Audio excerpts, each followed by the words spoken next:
함께 하시는 하나님, 이런 제목으로 같이 은혜를 나누려고 합니다. 이스라엘 백성들은 애굽에서 처절한 노예로 살고 있습니다. 그냥 육신의 고통, 고된 일, 적은 수입, 가난, 이 정도면 그래도 견딜 수 있을 건데, 틈만 나면, 기회만 생기면 죽이는 겁니다. 더욱이 아들을 낳으면 그 아들은 즉시 나일강에 던져서 제물이 되어야 됩니다. 만일 이를 어기면 온 가족이 몰살을 당하는 겁니다. 처절한 고통 속에 있는 이들, 하나님은 과연 이들을 버렸을까?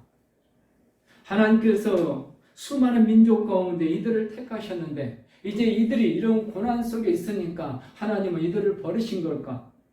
분명히 하나님은 절대로 버리지 않으셨다는 것을 오늘 보여주고 계십니다.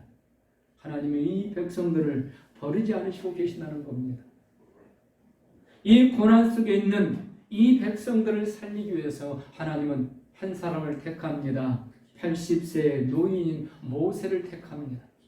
그리고 이 모세를 통해서 죽기보다 더 힘든 그들을 인도해 내시겠다는 겁니다.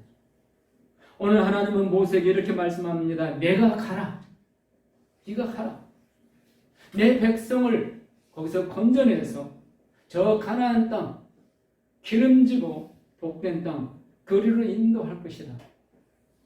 그러니 네가 가서 그 백성을 인도해내라.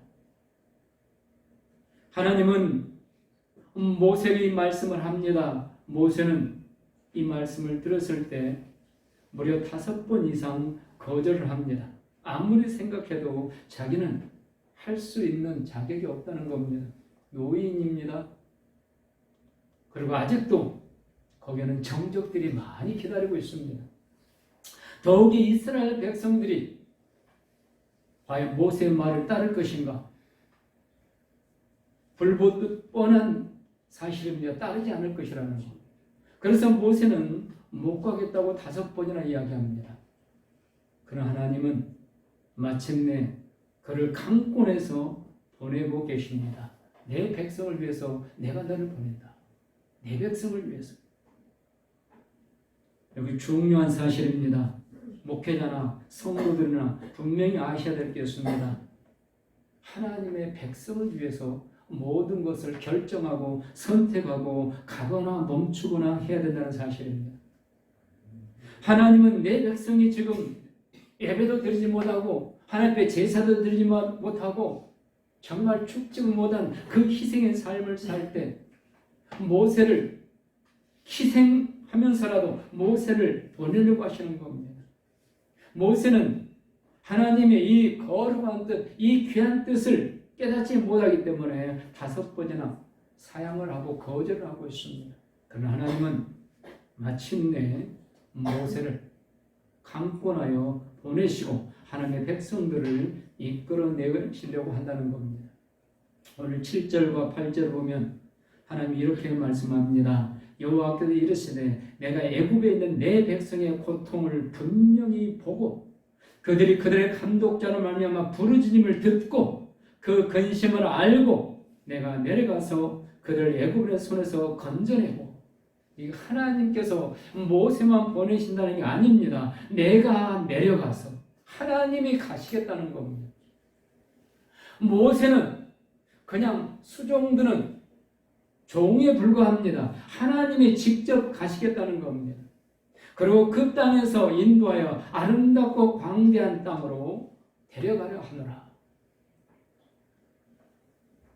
하나님은 오늘 이스라엘 백성들의 형편과 사정을 너무 잘 알고 계십니다. 그리고 더 이상 그들을 보고만 계시지 않습니다. 그들을 그 지긋지긋한 고통 자리에서 건져내 주시려고 하고 있다는 겁니다. 오늘 우리를 하나님께서 방치해놓고 버리셨을까요? 아닙니다. 우리 개개인을 하나님은 방치도 하지도 않고 버리지도 않으신다는 겁니다. 성도님들 다 각자 사정이 다릅니다. 어떤 분은 평안하지만 어떤 분은 정말 죽음보다 힘든 지금 시간들을 보내고 계신 분들 계실 겁니다. 그러면 하나님은 나를 포기하셨을까요? 나를 그냥 버리셨을까요? 아니라는 겁니다. 하나님은 반드시 그 고통에서 건져내 주십니다. 아멘. 오늘 읽은 말씀 중에는 그 모든 사정을 보시면서 돕고 계시는 신실한 하나님에 대한 그 모습을 몇 개의 단어로 표시해 주고 있습니다. 오늘 두 가지 단어를 살펴보려고 합니다. 첫 번째는 보고 계시는 하나님. 4절과 7절과 9절에 하나님께서 보고 계신다고 말씀하고 있습니다. 여기 하나님께서 4절, 7절, 9절에 보신다는 이 단어는 히브리어 라라는 단어인데 그냥 쓱 본다 이게 아닙니다. 면밀히 관찰한다, 깊은 주의를 기울이고 살펴본다 이런 뜻을 가지고 있습니다. 즉 머리끝에서 발끝까지 머리카락이 몇 개인 것까지 머리카락 속에 새치가 몇 개가 있는 것까지 세밀하게 관찰하고 깊은 주의를 기울여 살펴보신다는 겁니다. 마치 돋보기로 현미경으로 살펴보듯이 어느 것 하나 놓치지 않고 살펴보시는 것, 이게 보다 라라는 단어입니다. 이 단어가요 명사로 바뀌면 독수리란 이 단어를 의미하고 있습니다. 왜 독수리를 의미하느냐? 독수리는 모든 새들 중에서 가장 높이 날을 수 있습니다. 구름 위까지 올라갑니다. 그렇게 높은 곳에서 날면서도 그의 눈은 숲속에 있는 작은 다람쥐 한 마리까지 싹 볼 수 있습니다. 심지어는 물속에 있는 물고기 한 마리까지 볼 수 있습니다. 그 예리한 관찰력, 그리고 쏜살같이 내려와서 낚아채는 그 관찰력, 바로 하나님께서 하나님의 자녀를, 하나님의 백성을 이렇게 관찰하고 살펴보고 계신다는 것을 지금 보여주시는 단어입니다. 너무 힘들면, 너무 오랫동안 기도하다가 지치면 하나님은 나를 버린 것처럼 느껴질 때가 많지만 그러지 않는다는 것을 오늘 하나님은 이 보다는 라라는 단어를 통해서 우리에게 다시 믿게 해주시는 겁니다. 사랑하는 성도 여러분, 아무리 힘들어도 하나님은 나를 면밀히 깊은 주의를 가지고 살펴보고 계신다는 것을 믿으시기 바랍니다. 우리의 생활, 우리의 매일의 삶을 보고 계신다는 겁니다. 우리가 이렇게 생각합니다. 예배 드릴 때, 기도할 때, 성경 읽을 때, 은혜 충만할 때 그때만 하나님께서 함께하고 계신다고, 하나님이 나를 살펴보신다고 생각하기 쉽습니다. 아니라는 겁니다. 우리가 일상 삶을 살 때 우리가 전혀 하나님을 잊어버리고 사는 그 시간에도 하나님은 우리를 살펴보고 계신다는 겁니다.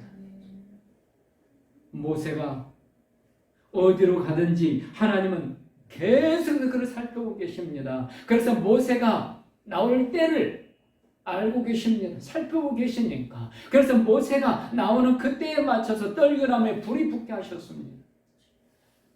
모든 것을, 삶을, 매일매일의 삶을 보고 계신 하나님이라는 것을 분명하게 이렇게 나타내 주고 계십니다. 지난 한 주간 어떻게 사셨습니까? 눈물과 슬픔의 골짜기를 지나셨습니까?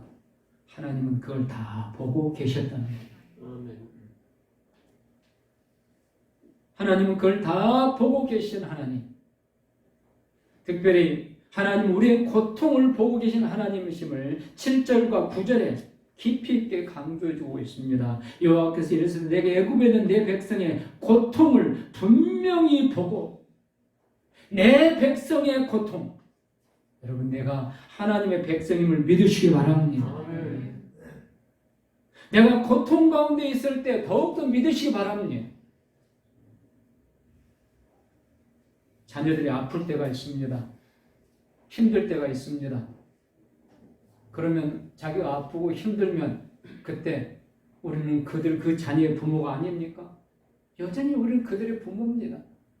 우리가 못해줘서 그렇지 여전히 그들을 건강하게 도와주고 싶고 그들의 보호자가 되어주고 있고 우리가 고통 가운데 있을 때 우리가 아플 때 우리가 힘들 때 하나님은 여전히 나의 아버지이시고 나의 하나님이심을 믿으시기를 축원합니다. 9절 보십시오. 이스라엘 자손의 부르짖음이 내게 달하고 애굽 사람이 그들을 괴롭히는 학대도 내가 보았으니 고통만 본 게 아닙니다.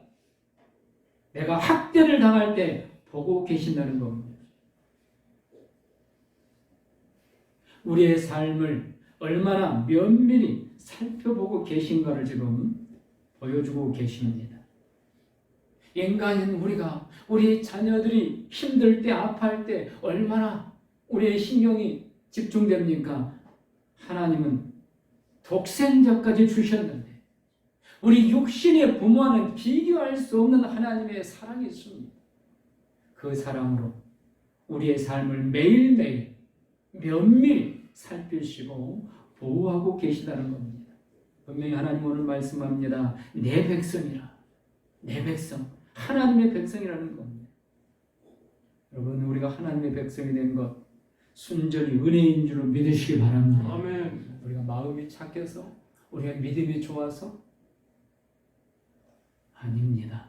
전적 부패한 우리들 생각만 하면 죄뿐인 우리를 하나님의 은혜로 하나님의 백성 삼아 주셨습니다.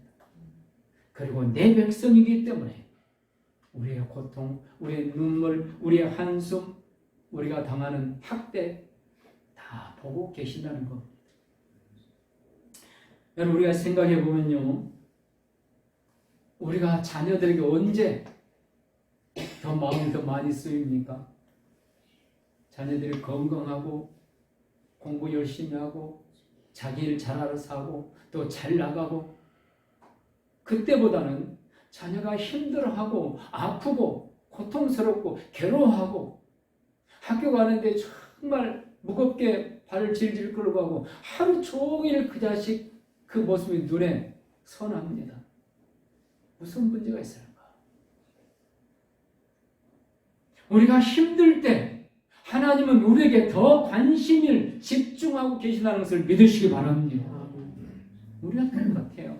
우리가 우리 자녀들이 힘들고 아프면 관심을 집중하듯이 아픈 자녀를 두고 가서 직장에 일하는 일이 손에 잡힙니까? 손에 안 잡혀요. 하나님도 그러시다는 겁니다. 내가 눈물을 흘릴 때, 내가 고통스러울 때, 내가 괴로워할 때 하나님은 더욱더 관심을 갖고 우리를 향하여 집중하여 살피시고 보호하고 이끌어 가시려고 한다는 것을 믿으시기 바랍니다. 아멘. 오늘 9절 12절에 보면 하나님이 이르시되 내가 반드시 너와 함께 있으리니 여기 반드시라고 말씀하고 있습니다. 틀림없이 플러스 보다 이 두 개의 단어가 합쳐진 겁니다. 하나님께서 틀림없이 우리를 보고 계신다는 겁니다. 하나님께서 어찌 온 세상 모든 것을 동시에 보실 수 있을 것인가? 여러분, 그러기에 하나님이십니다. 그렇게 하실 수 있는 분이기에 하나님이십니다. 사람은 그렇게 할 수 없어요. 그러나 하나님은 그렇게 하실 수 있는 분이십니다.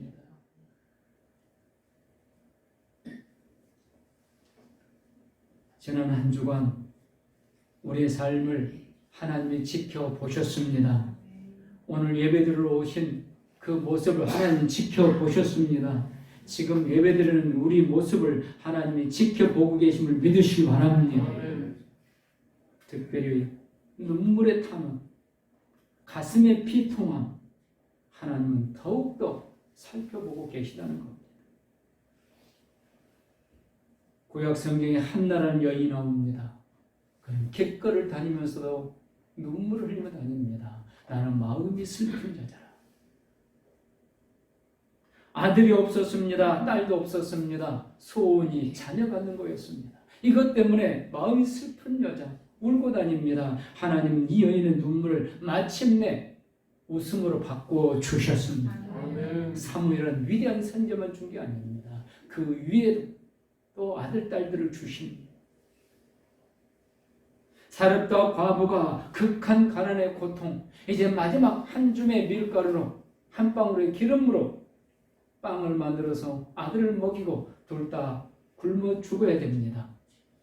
우리 하나님은 이방 여인이지만 이 여인의 이 눈물을 보셨습니다. 그 집에 밀가루가 마르지 않게 하셨고 기름통에 기름이 마르지 않게 하신 하나님이신 줄로 믿습니다. 아멘. 가나안 여인 딸이 흉악한 귀신이 들었습니다. 우리 주님은 말씀 한마디로 내 소원대로 되리라. 그 딸의 귀신이 한순간에 떠나게 만들어 주셨습니다. 이 어머니의 눈물을 닦아 주신 주님. 자녀들을 위하여 비통한 눈물을 흘리고 계십니까? 우리 주님께서 보고 계시고 닦아 주심을 믿으시기 바랍니다. 하나님은 무능한 하나님이 아니십니다. 우리는 무능한 부모입니다. 자식을 돕고 싶지만 우리는 도울 능력이 없어요. 그러나 하나님은 무능한 하나님이 아니십니다. 무능한 우리 아버지가 아니셔요. 전능자십니다. 믿으면 그 믿음대로 역사를 일으켜 주시는 분이십니다. 그래서 시편 50편 15절에 이렇게 말씀합니다. 환난 날에 나를 부르라 내가 너를 건지리니. 환난 날에는 하나님을 부르라는 겁니다. 사람을 찾아다니지 말고 비통하고 절망하여 통곡하고 있지 말고 나를 부르라 내가 너를 건지리니 내가 나를 영화롭게 하리라. 시편 30편 11절에서 이렇게 말씀합니다. 주께서 나의 슬픔이 변하여 내게 춤이 되게 하시며 나의 베옷을 벗기고 기쁨으로 띠띠우셨나이다. 오늘 이 은혜가 이 말씀대로 우리 성도는 가정가정마다 임하기를 축원합니다. 시편 40편 17절에 나는 가난하고 궁핍하오나 주께서 나를 생각하시오니 주는 나의 도움이시오 나를 건지시는 이시라 나의 하나님이여 지체하지 마소서. 기도하시기 바랍니다. 나를 보고 계신 하나님, 나를 세밀히 살펴보고 계신 하나님. 하나님이 나에게서 이것은 보지 않고 그냥 넘어가셨네 없다는 겁니다. 그런 건 없습니다. 사람은 못 보고 지나치고 넘어가도 하나님은 다 보고 계십니다. 보고 계신다는 게 나를 책망하고 나를 심판하기 위해서 보고 계신다는 게 아닙니다. 왜? 내 백성이니까. 하나님의 백성이니까. 은혜를 주시기 위해서, 건전해 주시기 위해서, 눈물을 닦아 주시기 위해서, 믿음의 복을 주시기 위해서 면밀히 세밀하게 살펴보고 계신 하나님, 그 하나님을 믿고 위로받기를 주님의 이름으로 축원합니다. 두 번째 단어는 모든 소리를 듣고 계시는 아버지. 7절에 여호와께 이르시되 내가 애굽에 있는 내 백성의 고통을 분명히 보고 그들의 감독자로 말미암아 부르짖음을 듣고. 하나님은 나의 모든 소리를 듣고 계신다는 것. 여러분, 많은 어린이들이 같이 놉니다. 그리고 부모님들끼리 또 모여서 예배를 드리고 애들은 애들끼리 또 놀고 그러다가 한 애기가 울음소리가 납니다. 그리고 귀신같이 꼭 우는 애의 아빠나 엄마만 일어납니다. 눈에 보이지 않아도 쟤네들끼리 놀다가 눈에 보이지 않는 건 노는데 울음소리가 나면 다른 사람은 못 듣는데 자기 부모는 들어요. 여러분, 하나님께서요 내 백성이니까 내 자녀니까 내 울음소리를 듣고 계신다는 겁니다. 누가복음 18장 7절 8절 이렇게 말씀합니다. 하물며 하나님께서 그 밤낮 부르짖는 택하신 자들의 원한을 풀어주지 아니하시겠느냐. 그들에게 오래 참으시겠느냐. 내가 너에게 이르노니 속히 그 원한을 풀어주시리라. 그러나 인자가 올 때 세상에서 믿음을 보겠느냐 하시니라. 하나님은요, 우리의 밤낮 부르짖는 원한을 반드시 풀어주십니다. 그러면 믿음이 문제라는 겁니다. 믿음을 보게 돼요. 하나님은 나의 모든 걸 보고 계시고 나의 모든 고통의 소리를, 눈물의 소리를 듣고 계신다. 내 작은 신음에도 귀를 기울이고 계신다. 이걸 믿느냐 이 말입니다. 믿는 자에게 믿음을 보겠느냐. 우리의 믿음은 정말 얼마나 웃기는 믿음인지 뭔가 이루어지면 그때 믿습니다. 그러면 이루어지는 것을 믿을 필요가 뭐 있어요? 내가 할 수 있는 거 하면 되지. 이루어질 수 없는 것을 하나님께 맡기고 믿으시기 바랍니다. 도저히 내가 할 수 없으니까. 그래서 하나님께 맡기라는 거예요. 그래서 밤낮 부르짖으라는 거예요. 이 믿음을 가지라는 거예요. 내가 이렇게 원한을 갖고 하나님 앞에 기도하면 하나님은 반드시 응답해 주신다. 하나님은 이 믿음을 보겠다는 겁니다. 하나님은요, 문제의 원인까지 알고 계십니다. 7절 마지막 부분에 그들이 그들의 감독자로 말미암아 부르짐을 듣고 왜 이 백성이 이렇게 비명을 지르는가, 그 원인을 아신다는 겁니다.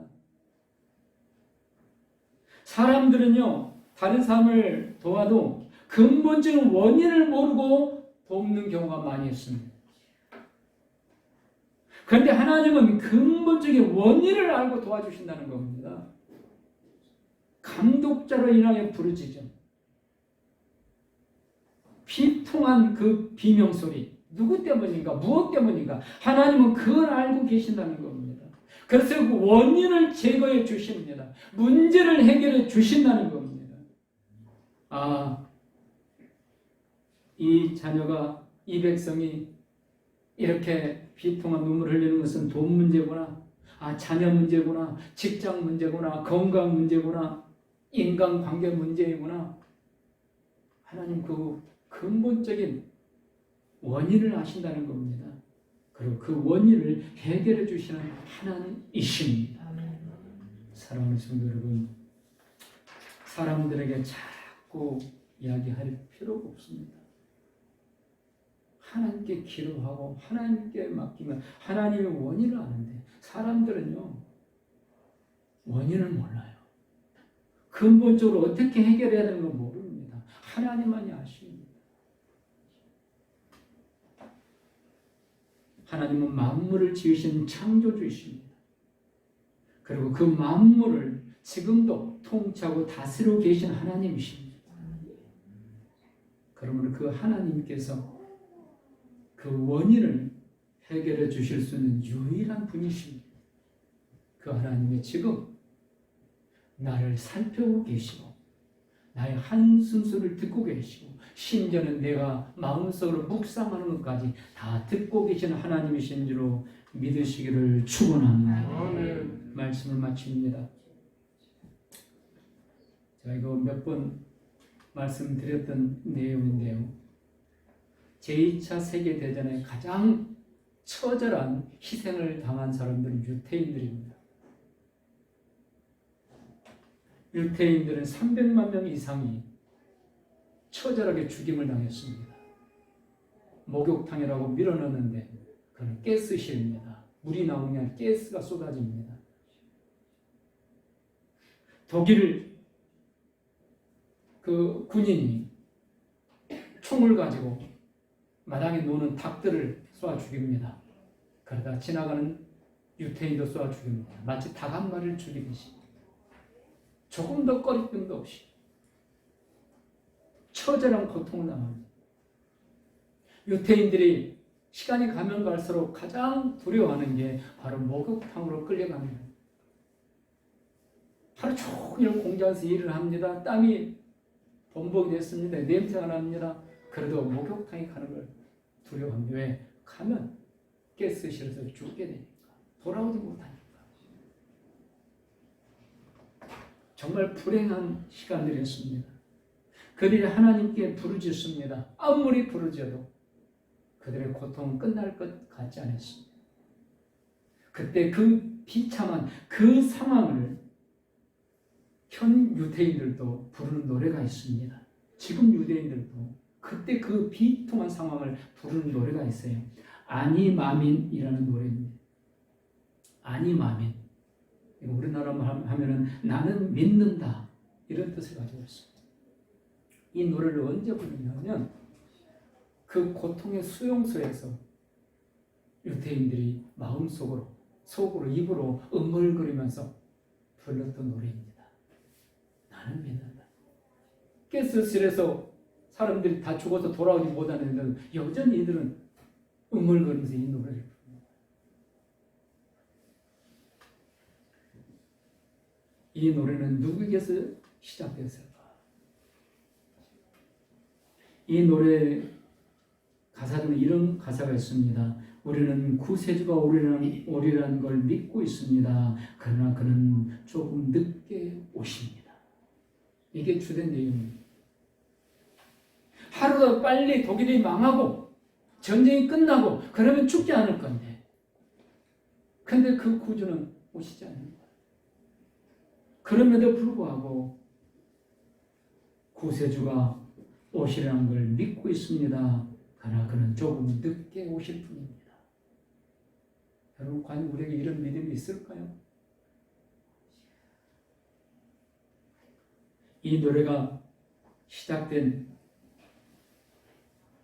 이 배경은 한 젊고 유능한 외과 의사가 바로 이 수용소에 끌려온 겁니다.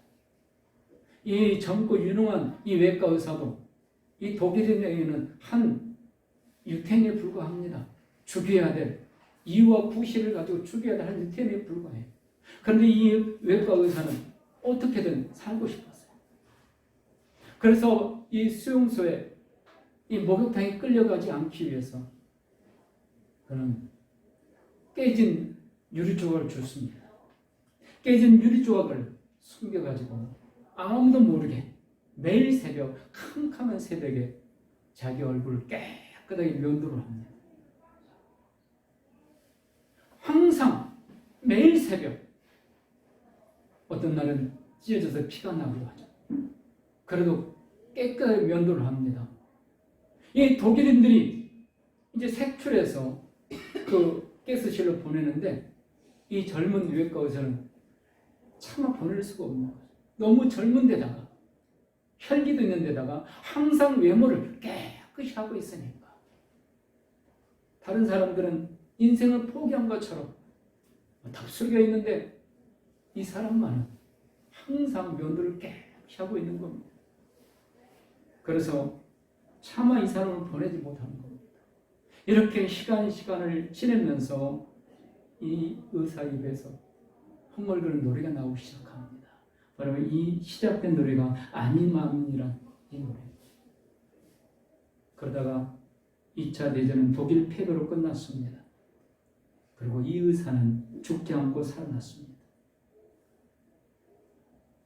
그가 살아서 그 죽음의 수용소를 떠날 때 그의 유일한 소지품이 하나 있었습니다. 깨진 유리 조각. 지난 고통의 시간 그가 버티고 견딜 수 있었던 그 깨진 유리 조각, 그거 하나가 그의 유일한 소지품이었습니다. 그는 전쟁이 끝난 이후에 다시 한번 이렇게 고백했습니다. 하나님의 도움은 결코 늦는 법이 없습니다. 다만 우리가 너무 성급할 뿐입니다. 하나님께서 보고 계시고 듣고 계십니다. 우리의 때가 아니라 하나님의 때, 내가 정한 때가 아니라 하나님 보시기에 내게 가장 적합한 때, 가장 좋은 때, 가장 좋은 곳으로 채우시고 구원해 주시고 은혜를 주신 하나님, 그 하나님을 끝까지 붙들고 믿음으로 승리할 수 있기를 주님의 이름으로 축원합니다. 아멘. 기도하시겠습니다.